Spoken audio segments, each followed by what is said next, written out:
Paroh, YN7, thank you for tuning the replay. Gun confiscation. California, making waves. To understand this, what I'm referring to, let's go to an article that I'm sure many of you have already seen by now. San Jose to tax gun owners will confiscate firearms for non-compliance. And they haven't determined the fee yet. So basically, gun owners in San Jose, right, for entertainment purposes, will soon face a yearly tax and will be required to carry additional insurance after their city council voted unanimously Tuesday evening to impose the new measures. So the forthcoming fee for gun ownership in the city has not yet been determined, but officials said that anyone found to be in non-compliance will have their weapons confiscated. Now,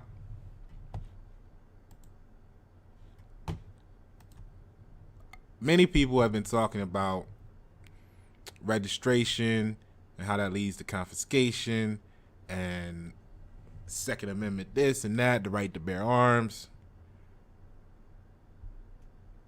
How do you feel about that? Let me know in the comments below. First of all, don't be shy. Let's talk about this, right? What we need is communication. Because see, a lot of it's moments like these that, you know, a lot of people, when you were talking about gun confiscation and interference from certain sources in your abilities to possess items as such, you know, they made you the enemy. A lot of you remember trying to talk to people about how things that were very small in the past, right, was gonna play into a big deal in the future, and they made you the enemy, right? They turned their backs on you and embraced their own oppressors, right? So in this case, let's take a look.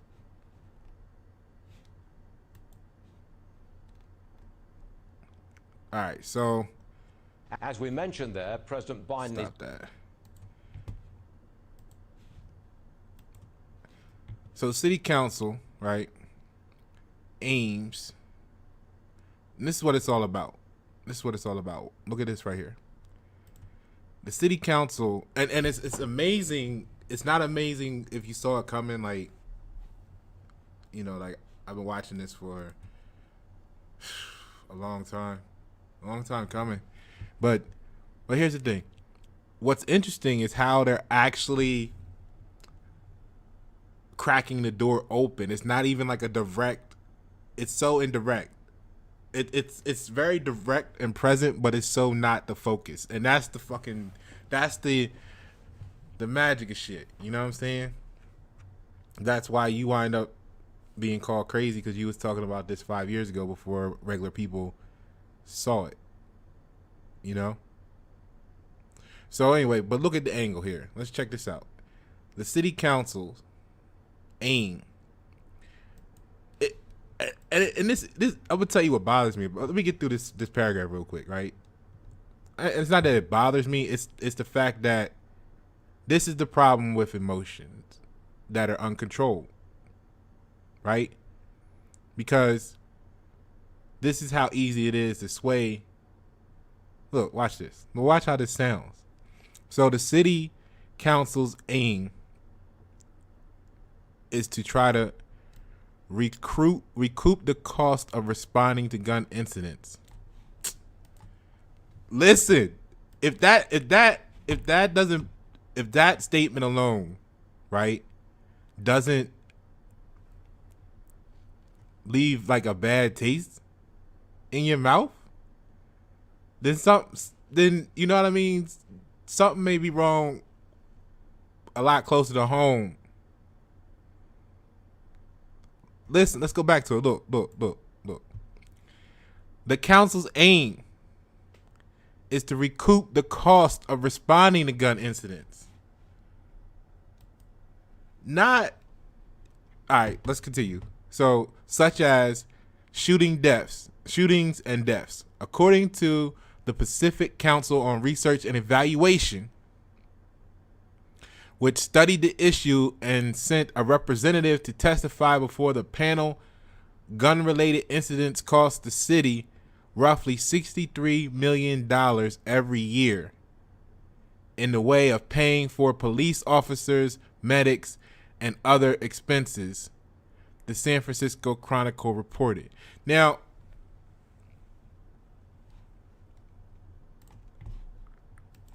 I'm saying, first of all, drop a comment on that right there. Like, because to me, when you say the council's aim is to recoup the cost of responding to gun incidents, you don't even care how many gun incidents there. First of all, let's not even bring up trying to solve the issue of what's causing them, which may be economic. See, this is why they don't want to talk about a lot of stuff. They got tons of things. Most of that stuff can be done ahead of the time with programs that you could spend $63 million on, right, to make a difference in the community and the minds of the people.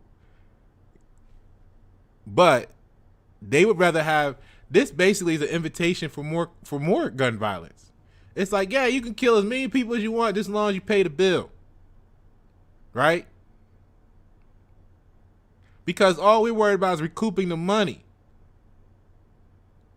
And why are you worried about recouping the money for people that already paid for it? Right? If the police officers department is on duty 24 hours a day, if the medical ambulance service people are on operating 24 hours a day, then this is what happened during their day. It's not like you had to, you know what I mean? It's not like you had additional expenses.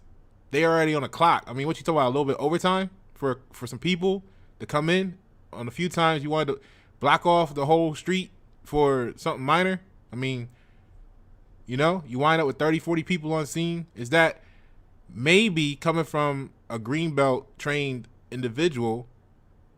Maybe the cost savings opportunity is for you to revise your processes, because apparently there's a lot of waste involved with your operations. So if you take 500 people to show up on a scene at a shooting because you want to put one person put down each number on a cartridge, when you look at some of them scenes, it's 100 police officers there. And I'm not saying this is what you should or shouldn't be living through, right? Whatever. That's another discussion. But maybe it don't take 100 police officers to investigate a scene. Like, maybe it doesn't take 3 police officers to pull over a person at a traffic stop. Now, hold on though. But I'm saying though, because that's like, you gotta understand, that's not saying they give a shit about your life. They just want the money.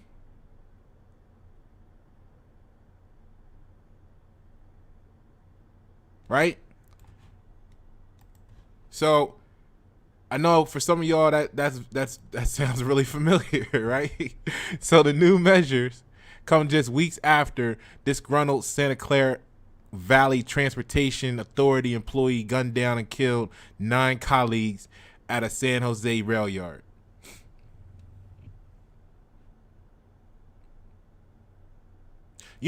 My response to that is this, right? I'm gonna keep it 100 with you. Pasha, all right?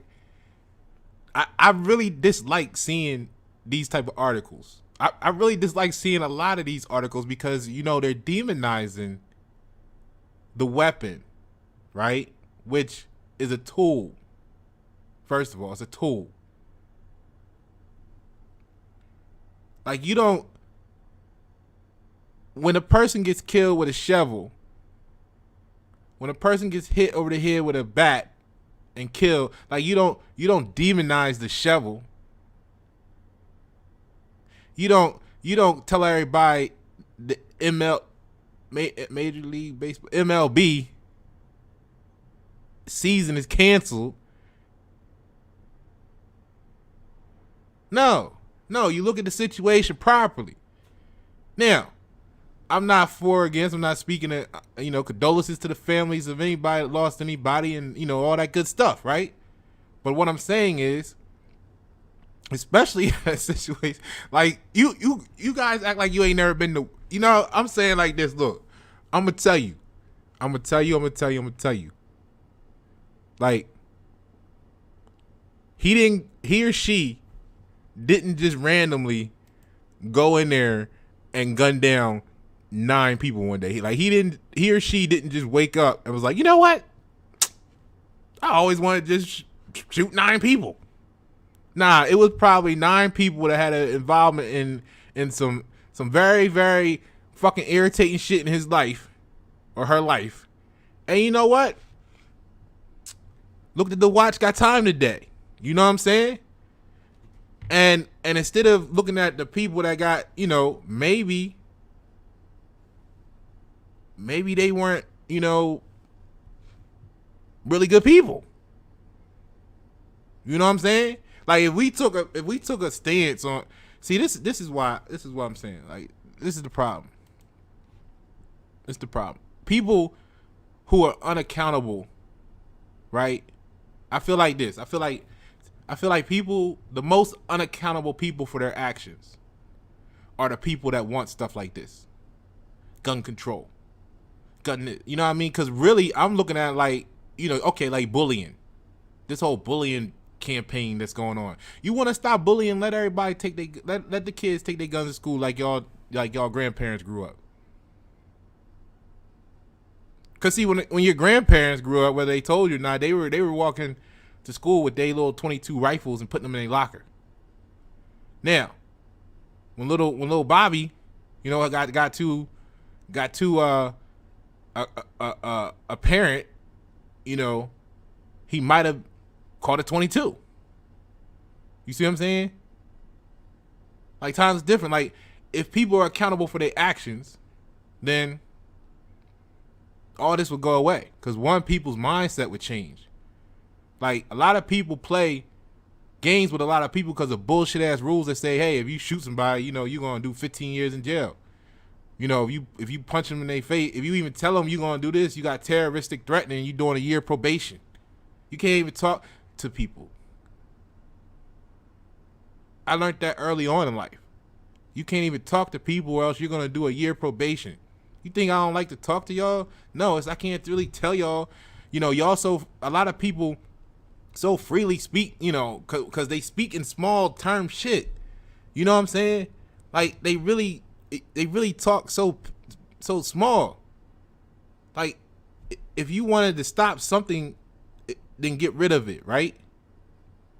So if you getting on my nerves, or you getting on a person's nerves like this guy at the job, how they gonna get rid of you? How they gonna get rid of them? You know what I'm saying? That motherfucker might have been like, you know what? It stops here.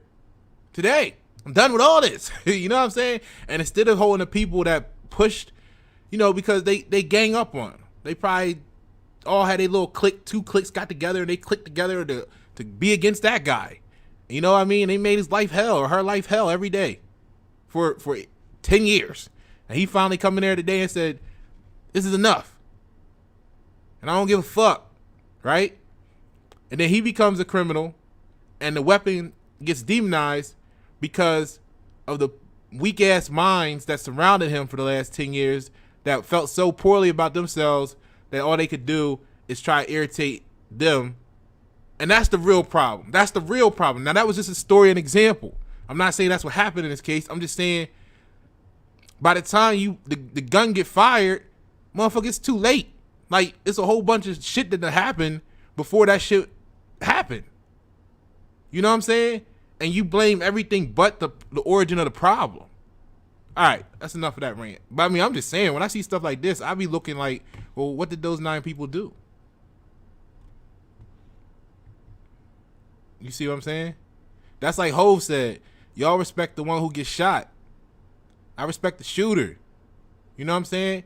Because now they getting pity party if they survive. And you know, again, this is condolences to the families involved. This is not, you know, I don't know these people. But let's look at this as an equation, right? What I'm saying is, now this articles like it at the time of the event, the way they covered it, people feel sorry for the people that got shot, and they might have been the biggest tyrants at that workplace. So now, because of a bullshit ass anti-bullying, and you can't stop bullying if you don't want to catch a charge, right? Let's see how this is all dumbed down. So you really want to stop bullying, you need to do something about the bully, right? Right? So then, if you do something about the bully, now you the villain, and it's an opportunity for them to you know, demonize the weapon to their advantage, to their agenda, to whoever's agenda it is. I don't know. All right. So now let's say they were cliques. Maybe he had a problem with, he or she could have had a problem with 2 people. And this is another thing. This term mass shooting, right? Going crazy. Everything's a mass shooting now.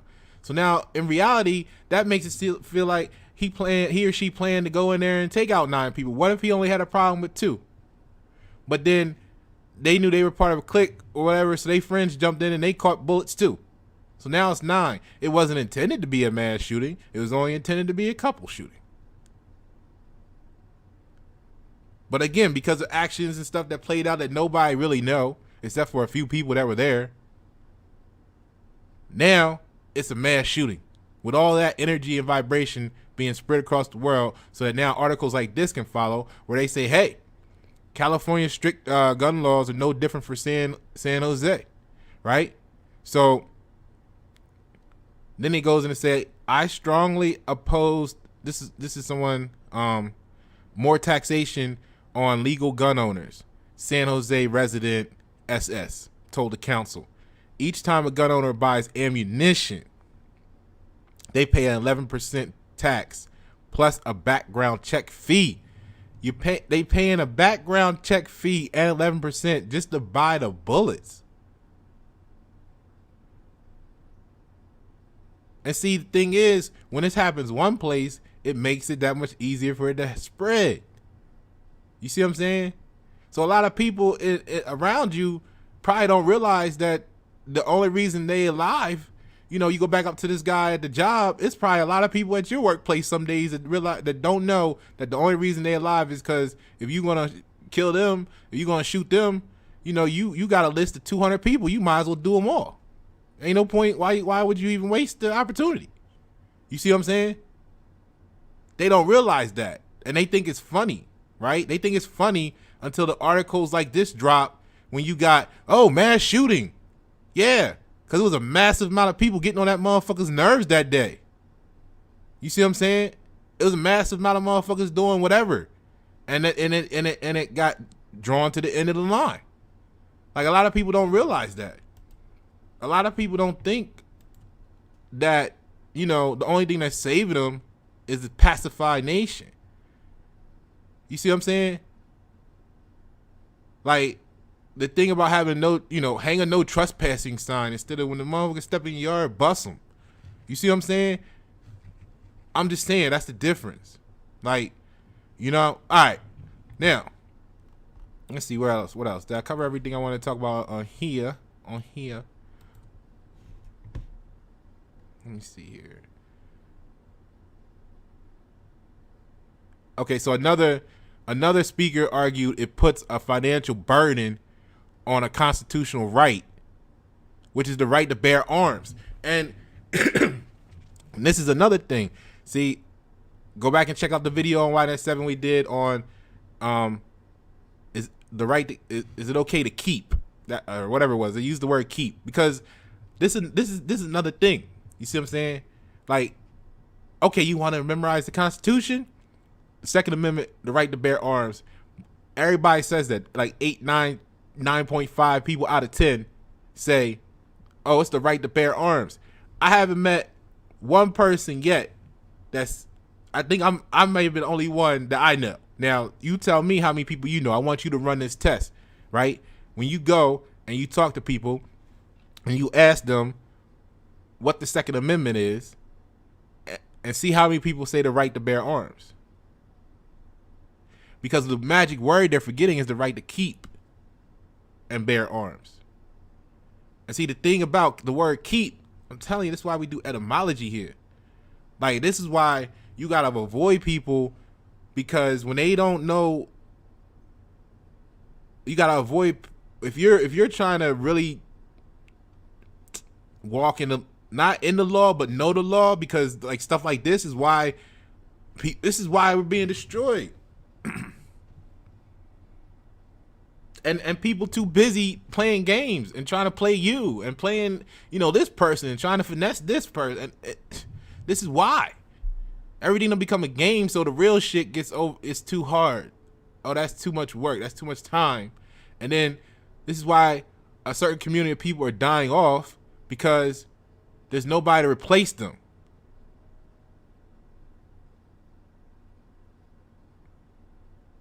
Keep and bear arms. So nobody tells you how to keep your money, right? Well, they tell you got money, but it's really currency. So let's get to that. But nobody tells you how to keep your currency. You can keep it in the bank. You can keep it in your pocket. You can make it rain in the club. Ain't nobody telling you how to keep your currency, your paper. I think if more people remembered the word keep, we may not even be this far in this situation. But when people like me say it, they just say, oh, that's Pasha. He's crazy. We don't really want to be seen with him because he talks about stuff like that. We just wanted to talk about the fucking playoffs games last night. All right. So while the council, anyway, look, directed staffers to draft up the law for final September vote, the dollar amount on the new tax for the gun owners have not been determined, right? So they say likely be a couple dozen dollars. Oh, just a couple dozen dollars a year for you to have what you should be able to have. We're just gonna tax you for that, right? And adding gun liability coverage to existing policies would cost the affected citizens little or nothing. So now, for those that have like the coverage, like what is it, USCA, whatever that is, like the gun insurance, so that if you get in a situation, you gotta bust a motherfucker, they gonna be able to cover your lawyer fees and all that shit, and you get trainings and stuff like that with them too. I mean, really, that part, they always got something nice in there that sounds good, right? So I could see that. I don't think you should force it upon the people, but there should be like some sort of like tax incentive or discount if you want to encourage. Let me not even say it like that. I think there should be some sort of encouragement for people to have that. You know what I'm saying? Because a lot of people, they think about protecting themselves, but they don't think about what happens afterwards, and that could be life-changing in itself. So let's see here. All right, so it talks a little bit more about this, that, and the other, and how to either way, the criminals, the real criminals, we ain't gonna call them criminals, man. They, a lot of people are just trying to make a living, and if there's a market for it, there's a market for it. I mean, that's the reality, and they doing their thing. You know what I'm saying? Because the same way, you could. This is what I always say: whenever you point a finger, there's three pointing back at you. So the same way you could demonize a person in a market or in an industry that you feel is illegal or whatever, there's what you call legal markets doing illegal shit all over the world. You know what I'm saying? And you're not going after them. So like, you know, it's crazy. You know what I'm saying? It's crazy. Y'all ain't stopped buying diamonds, and y'all know they out there blood diamonds. Y'all ain't stopped doing this, and you ain't stopped buying Nikes, and you know they got the sweatshops. You ain't stopped doing, you know what I mean? Come on, man. That's why, you know, emotions are dangerous, man. When you don't know. Now look at this. Let's get into it. I mean, that's my, you know, description of it. So when you hear me say that, like, and you feel like people think that you're emotional, or you may feel like you're emotional, I don't think I'm coming at you. What I'm saying is, when you get those emotions and you don't stop to think, I mean, they can sway you to do anything. All right, and that's the apparent danger. Now let's look at this, because there's the gun violence in America. Because I mean, like, that was amazing that they were like, yeah, we just want to get reimbursed. Like, like, y'all keep killing each other. Matter of fact, if you kill each other more, then we'll get reimbursed more. That's a win-win. Go ahead and y'all do y'all thing. We gonna get paid from it, and that's the magic. Like, y'all, people. I ain't gonna say y'all, because I know a lot of people that watch this with, you know, you guys are on this level. So, what we need to do is we need to talk about. It's been talked about, but I mean, I know a lot of us started talking about it when a lot more people were blind. And that could have been very discouraging to people that could see the future, right? Not like psychic or anything, but maybe you are psychic, but could see the future. You see what I'm saying? So then they withdraw from the society, because, and then they're isolated, not really isolated, but they're in a pool by themselves, and the people that need it the most are being led by the Pied Pipers. So let's look at this situation here, right? It's from the Atlantic. They had an article they did, and I know this is some time back, but I think these general questions probably are at the basis of a lot of people's conversation when it comes down to this. So let's take a look at these 13 or some of these questions real quick. Gun violence in America, the 13 key questions, right? How much gun violence is in the U.S.? I mean, we'll run through some of these here. How many guns are there in the U.S.? How do mass shootings differ? And, you know, excuse me, let me know what you guys think. You know, type some comments, man. Let's get this conversation started. Share the video. You know, some people out there that you know that are affected by this, or would be affected if this went national or worldwide. I mean, you guys gotta understand, this is retarded, because a lot of the only reason that the U.S., what people think is the U.S. hasn't been like fully invaded yet, probably, is because you have a gun. So it's not like when it's not like if they were to try, if another country like Russia and China or somebody was to try to invade the United States / America, that they would just have to worry about fighting the army. I mean, when you get here, you got 300 and something million people, and what percentage of them have not just at least one, but multiple? Like, you would be fighting everybody. Like, you're not sailing your whole country over here to do that. You know what I'm saying? So only thing left is, you know, airstrikes, bombs. But once that gets handled by the, you know, the military or whatever, you got if you're talking ground invasion, I mean, you got everybody here with guns. Like, only reason you haven't been invaded is because you have your weapons. So the more of a public outcry this becomes, and the more this goes into effect, the weaker the nation's defense of itself is. Now, if someone is trying to invade you without firing a shot, that's great.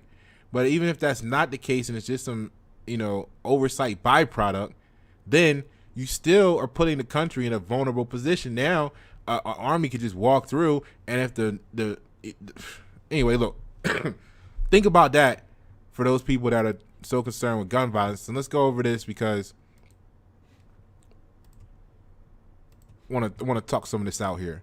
So, what gun control laws currently exist? What could be done to reduce gun violence? See, that's the question right there. They spending. Matter of fact, let's see what else is on the list here. Would fewer guns result in less gun violence? We're not gonna entertain that. But would gun control result in fewer guns? We don't even why. So I mean, of course it would. That's your control. Anyway, how often are guns used in self-defense? Good question. Won't criminals kill with other weapons if they don't have guns? I yes. But the thing is, why are you saying the question as won't criminals? Like, shouldn't it just be won't people? Like, if you gotta get a motherfucker off of you, right? You gonna do it with whatever you can put your hand on. If not your hands, you gonna get whatever you can get. Y'all watch Friday, use the brick, all right? So what I'm saying is this is what it is. So it automatically associates weapon with criminal, right? But let's get here. That's how they control your minds. So what has worked to reduce gun violence? Good question. And not to say you want to implement it, but let's at least see what worked. You know what I mean? And if the only thing you guys can come up with is laws taxing people to have them, I mean, then obviously you're not really worried about reducing gun violence. Again, as the article said, we want to recoup the money we're spending on are already on the clock and off the clock. Are already, when our people do their jobs, we want money for it.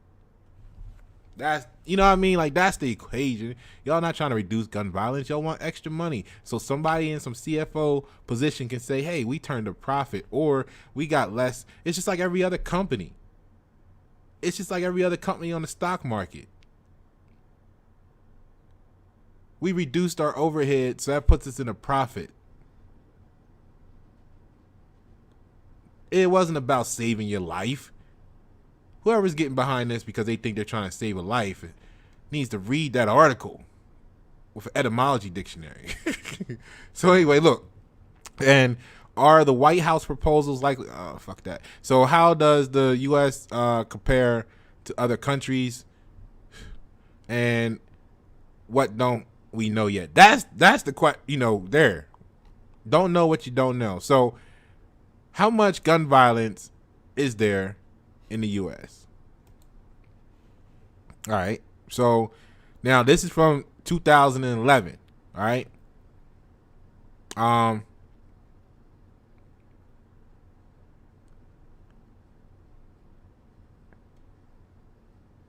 So we're gonna use this data just to make the point.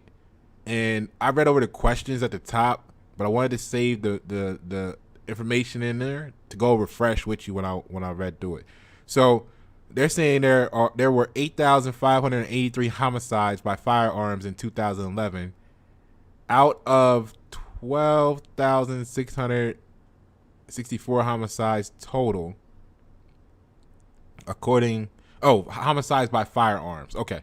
So of if you got 13,000, that's roughly 75%. Oh, there you go. I'll tell you 72%, right? So this means that more than 2/3 of homicides involve a firearm. 6,220 of those homicides by firearm are known to involve a handgun. So they're gonna say pistols. All right. So let me do something real quick here. All right. Hold on. Let me do this real quick. Current population of America. Okay, so what we got is 328.2 million they claim, right? Get my calculator out here.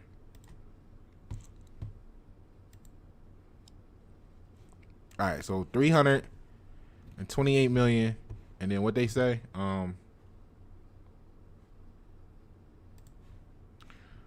12,000, right?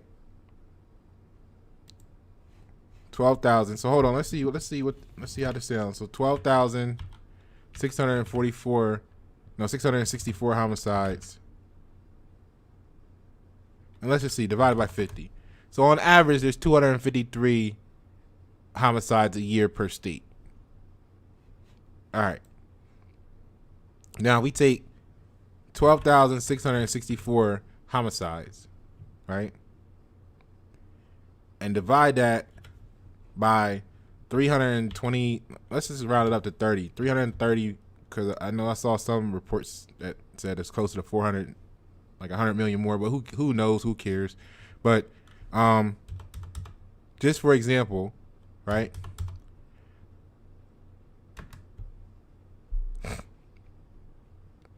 That's not even a percent. It's not even 1%. It's 3.8375 repeating to the next. Well, second 5, and then it repeats a lot, and then it's got an 8. But 3.83.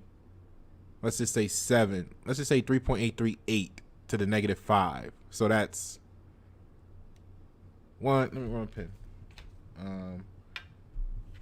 3.838 and 1, and then 1, 2, 3, 4.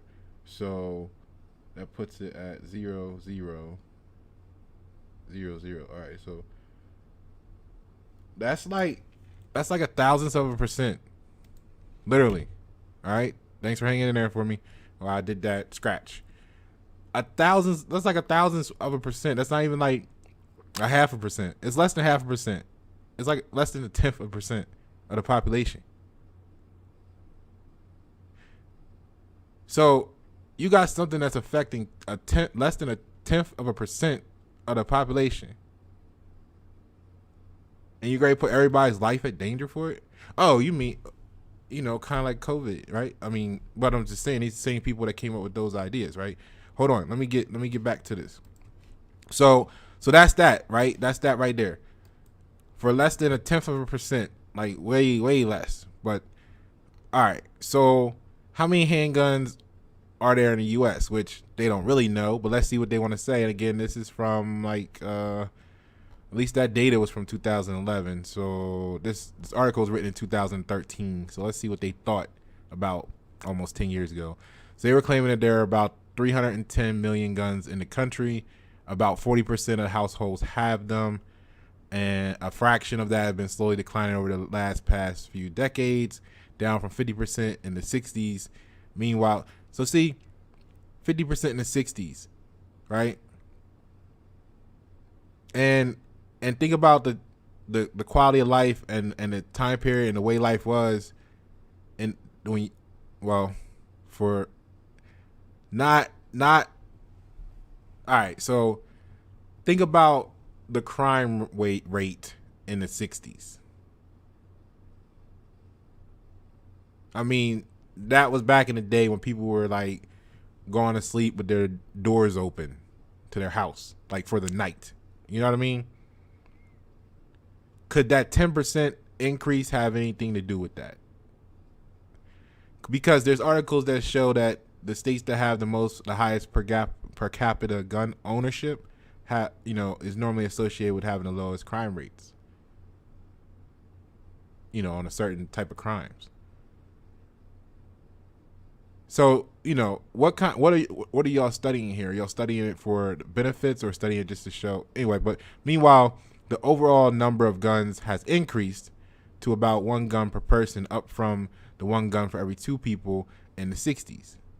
So that makes sense because in the 60s, it was more family oriented, like the Waltons. You know what I mean? You had 13 of your family members living in the same house. So if you got 13 people in that house and only 4 of them had own guns, but they each had 4 apiece, now you had 16 guns. That's more than enough for everybody in the house, but only 4 people technically owned them. You see what I'm saying? All right, let's continue. So that's that. How do mass shootings differ from other types of gun violence? I mean, let's see what they say. So the FBI defines a mass murder as 4 or more. Oh, so just 4 or more done in the same incident. Okay, so like I said, person come in, they really angry at the. Not even gonna say angry. Let's not use words like that. But they came for 1 person, wind up taking down 5 because people, whatever happened while they were there, and now it went from just a regular homicide to mass shooting. You know what I'm saying? This is all irrelevant. I mean, mass shootings happen all over the country. Okay. Killers used a semi-automatic handgun in 75% of incidences.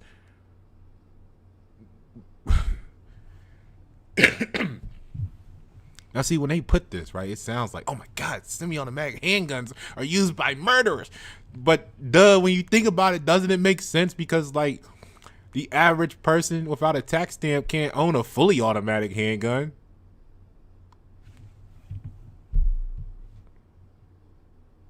Right? I mean, what they really see, to me, what I'm more interested in is, okay, so the other 25% were fully automatic handguns, or what? You know what I mean? Is that what you're saying? Or are we talking you're going to categorize shotguns and rifles? What are you doing here? Like, 75% doesn't tell you anything, but you see 75% and you're like sticker shock, like, oh my God, 75% of people were killed by semi-automatics. We got to do something about those.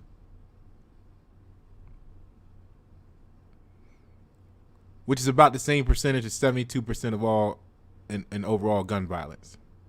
So killers use an assault weapon, 40% of incidents. Now see, this is where what I just said should stand out to you. You got a number of 40% and a number of 75. So if you put those two together, you got more than 100%. So that must mean that there's some overlap. So why do we even have two different statements? You see what I'm saying? Trying to make more bullet points to make more, you know what I mean? This is much higher than overall assault weapon use and crimes. So the guns were obtained legally in 79% of mass shootings, and many of the shooters showed signs of mental illness, but in only 2 cases were was there a prior diagnosis, and there were no cases where an armed civilian fired back. What?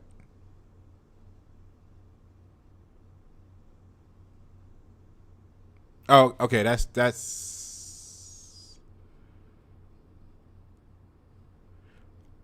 Well, they only did that out of 62. Okay, so the most comprehensive public list of mass shootings is the spreadsheet of 62 incidents. So they from 1982 to 2012. So these numbers will be greatly different in the last 10 years. Respect. But even still, so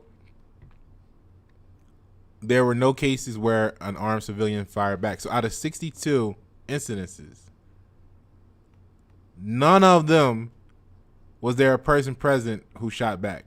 1, because people don't have their shit with them, and 2, because when they do, they may be in places where the penalty, even of them using it. So let's say this person comes in, kills 9, somebody shoots them. If you're in the wrong location, even though you shot that person and you saved who knew at the time would have been 9 lives, you got a whole court situation that you may wind up a felon and doing jail time because you're preventing the death of 9 people. I mean, unbeknownst to anybody at the time, if you take them out early, true. But look at the situation. All right, let's see what the next question was. We ain't worried about gun control laws. We don't need that. I mean, because you already know that's not working to the advantage here. It's because of the gun control laws. Nobody shot the dude before he shot 9 times. I mean, that's the reality. If everybody standing around there had they shit with him, and it wasn't a problem, and he or she starts popping off, somebody gonna get him before all 9 of them people go down. Well, chances are you're increased. I mean, unless he just walked in like blah blah, 9 people drop. You get what I'm saying. Come on, you guys are smart. So, what can be done to reduce gun violence? That's a whole debate. Like it says there. So, would fewer guns result in less violence? No. So, does gun control result in fewer guns? Yes. How often are guns used in self-defense? This is a good one. Let's see what they say. There are no comprehensive records to keep Hold on, before I get ahead of myself, let me read it. There are no comprehensive records kept of incidents where guns are used in self-defense. So the only way to know is to ask people how to. You see how skewed this is? You see how skewed that is? You see how skewed that is? We just went over all the data they were showing and pointing out some holes in it and why it's fluffy and why statistics can be used to prove anything you want true. But they had all these statistics for, this is what's going on with, get rid of the guns. Now, how many times are you using self-defense? Oh, well, we don't keep track of that. We don't know. So in theory, what you're saying is some of those homicides could have been self-defense that you tracked down and you just got it as a body to support your side of the argument. You know what I mean? This is why you can't talk to everybody. This is why some of those people aren't your friends. Don't feel like you're missing out. So look, right? Let's get back to it. Let's see here. Because that's just all you need to know right there. So won't criminals kill with other weapons? That's dumb. So what has worked to reduce gun violence? Let's see if they say anything other. Let's see what they're talking about here. Let's see if they say anything like actual programs that address the population, mental health, and economy. Let's see if they say any of that in here. Let's see. So this is not an easy question to answer because crime rates, right? Because crime rates, can decline for a wide range of reasons. Now, here they're at least admitting that it's for a wide range of reasons. And if somebody was smart enough, let me see what's this. We'll worry about it later.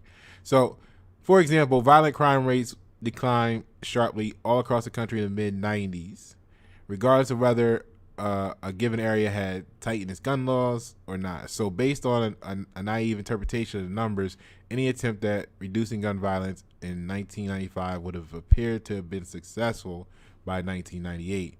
Then there's the problem of comparing different states or cities. Circumstances differ, and what works in Memphis may fail in Detroit. So nonetheless, there are some plausible methods for isolating the different factors using comparison groups or other controls. The most thorough summary is a 2008 meta-analysis where the authors reviewed every prior American gun violence reduction study, examining both the reported effectiveness and the strength of the statistical evidence. Here are some of the approaches that don't seem to work, at least not by themselves or in other ways. So the question was, what has worked to reduce gun violence? This is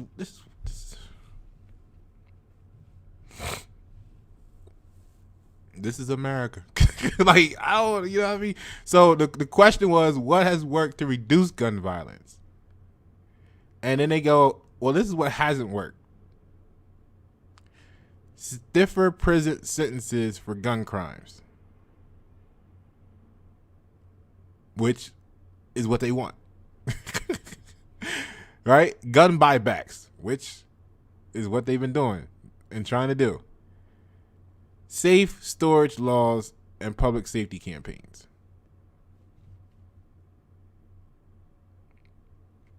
So you could technically put that San Jose thing, anybody who doesn't have their tax paid, now it's a tax, stiffer prison sentences for gun crimes.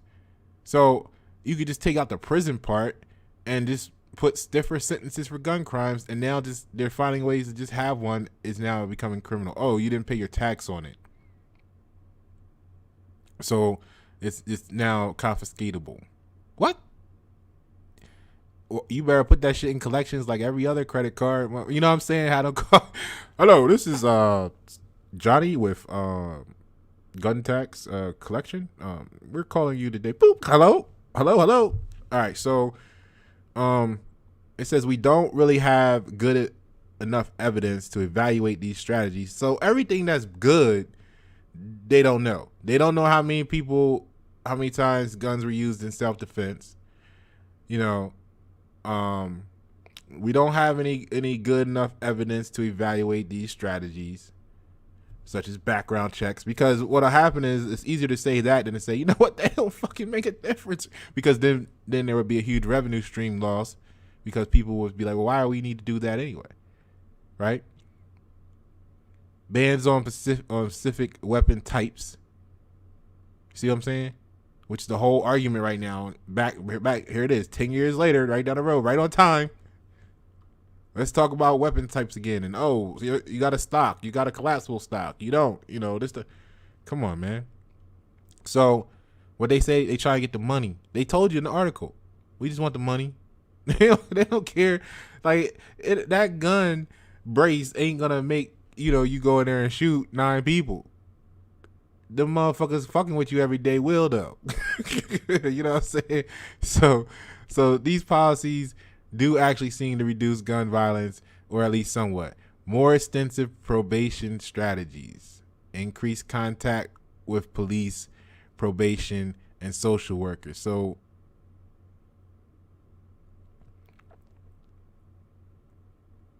now that statement is interesting if you look at the statement itself and not what we probably think it means.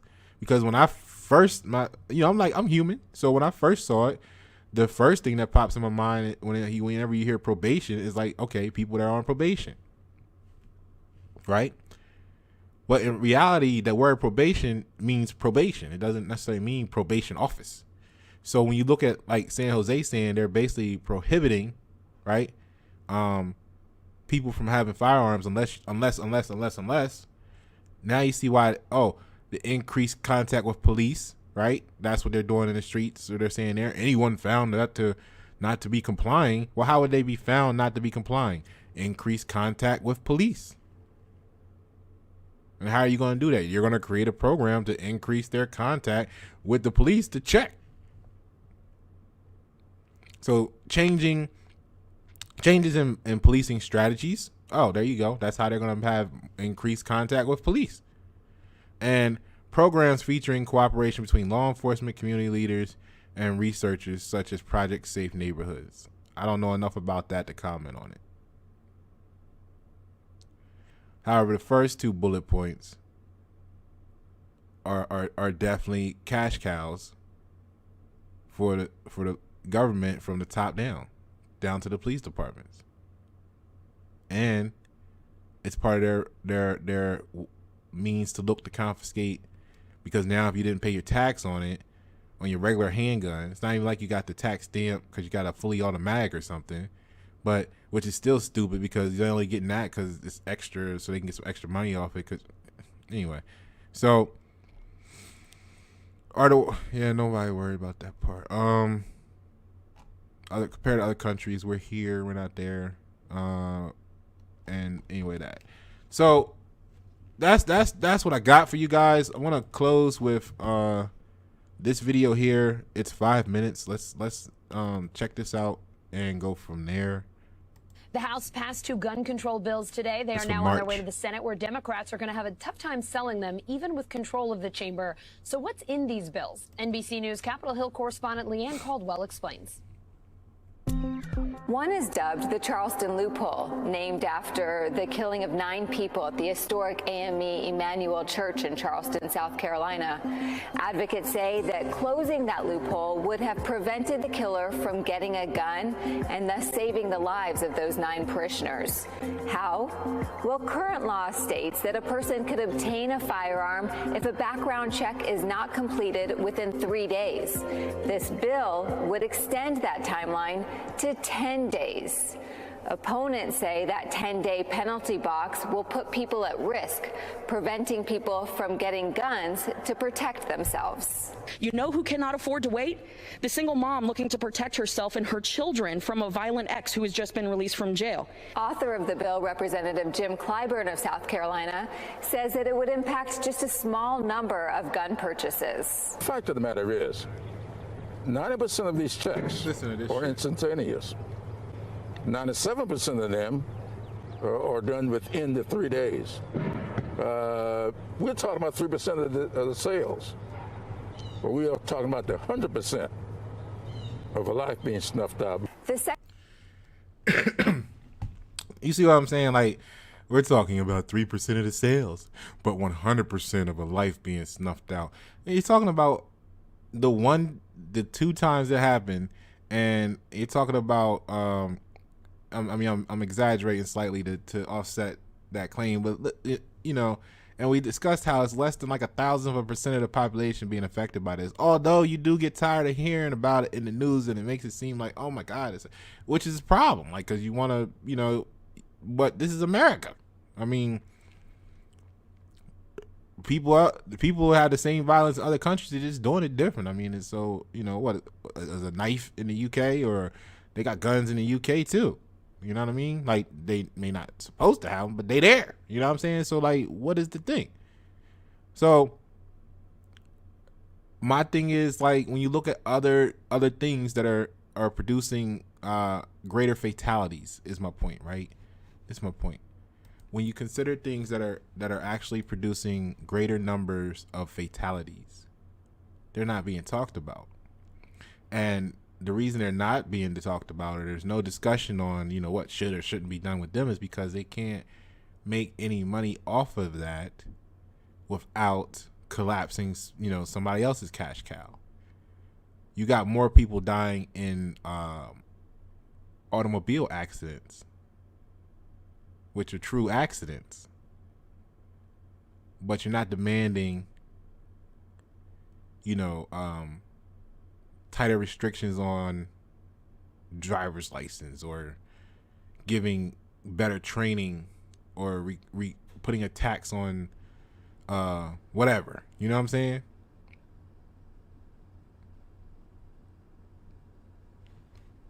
Let's finish this video real quick, because this is why, man. Second bill would expand the use of background checks to all gun purchases, even private dealers. There are exceptions, though, if someone gives a gun to a relative or if a person is in imminent danger. The bill, though, prohibits a national gun registry. These 2 gun bills are the latest of a long list of Democratic priorities being passed by the House.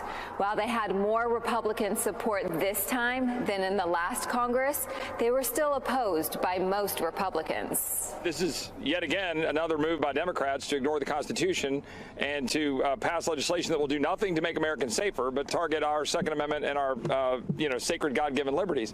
No Democrat has ever tried to get anybody's guns. I mean, that's just a lie that they tell, and y'all ought to stop perpetuating their lie. I don't have a gun, but I don't give a damn about anybody else having one. The issue has long been a potent political issue, with gun rights groups and advocates spending more than $350 million in campaign contributions, outside spending, and lobbying in the past 30 years. That's 4 times the amount gun control supporters have spent, according to the Center for Responsive Politics. Now, both bills head to the Senate. The Charleston Loophole bill has never been brought up in the Senate because last time it was controlled by Republicans. The legislative graveyard is over. H.R. 8 will be on the floor of the Senate, and we will see where everybody stands. No more hopes and prayers, thoughts and prayers. A vote is what we need. A more moderate version of the background check bill has been brought up in the Senate twice before. It's a bill by Republican Senator Pat Toomey and Democratic Senator Joe Manchin, but neither time could it get the support of 60 senators. All right, so we'll stop it there. Whether it passed or not, whatever you're dealing with, today, the NRA this day, ATF that day, whatever it is, it started with those people that were talking to you about things 10 years ago. The ones that you were laughing at, the ones that you were anti-social with and shit, right? The guys got to start having these conversations, man. Like, we spend a lot of time talking about things that don't matter. And then when it becomes time for something to matter, it's too late because you don't know anything about it. Pasha, Paroh, White at 7. Thank you for tuning.